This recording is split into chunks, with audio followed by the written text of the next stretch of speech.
Hello, this question is asking us, which of the following is the correct order of the chambers of the heart through which blood flows after returning from systemic circulation? So we're going to be focusing on the chambers of the heart, which are your atrium and your ventricles, and the order from returning from systemic circulation. So this means systemic circulation is the same way as saying body. So that would be the blood that's flowing throughout your body, throughout your circulation, as opposed to just the blood flowing within the heart itself. Now we have our choices here.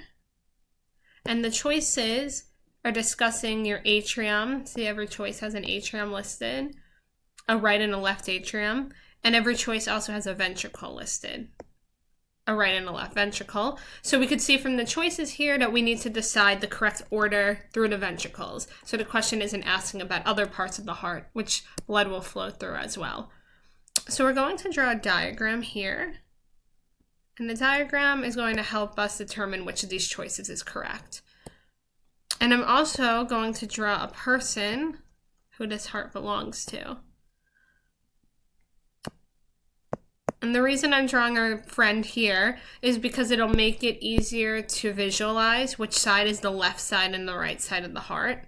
So even though over here in green, this is the left side of your screen, it's actually the right side of the body because as you can see, it belongs to over here, the right side of this person. Because when you're looking at someone, it's like the mirror image. So then this side is going to be the left side of the heart. So I'll label it actually left here and right here. Okay, good. So now we know which side is the left, which side is the right. In order to determine which is the atrium and which is the ventricles, you can remember that A comes before V. And then you'll always remember that the A is higher, V is lower, or atrium, you got your atrium, and your ventricles.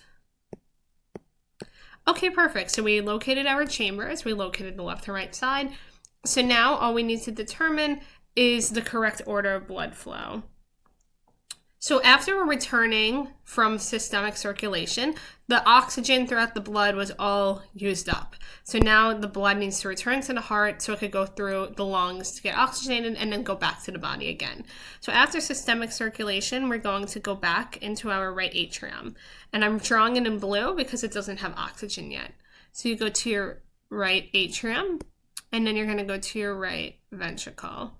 After this, the blood goes off into lungs so it can get oxygenated. And after oxygenation, it returns back to the left atrium and then the left ventricle. And then it'll go back to the systemic circulation and we start the cycle all over again, back over here with your right side and your right atrium. So now we could determine, based on this order, that we have our right atrium first. So we're going to go through our choices and see which one starts with the right atrium. So we see a right atrium here and a right atrium there. So that means that we can cross off choices B and choices D because these choices do not start with the right atrium, so they can't be correct. After the right atrium, next goes to the right ventricle. And between these two choices, only choice A goes from the right atrium to the right ventricle. So we could determine that choice A is correct. And just to finish the cycle, we went from our right atrium to our right ventricle, next to the left atrium, and then to the left ventricle. So choice A is right atrium, right ventricle, to left atrium, to left ventricle.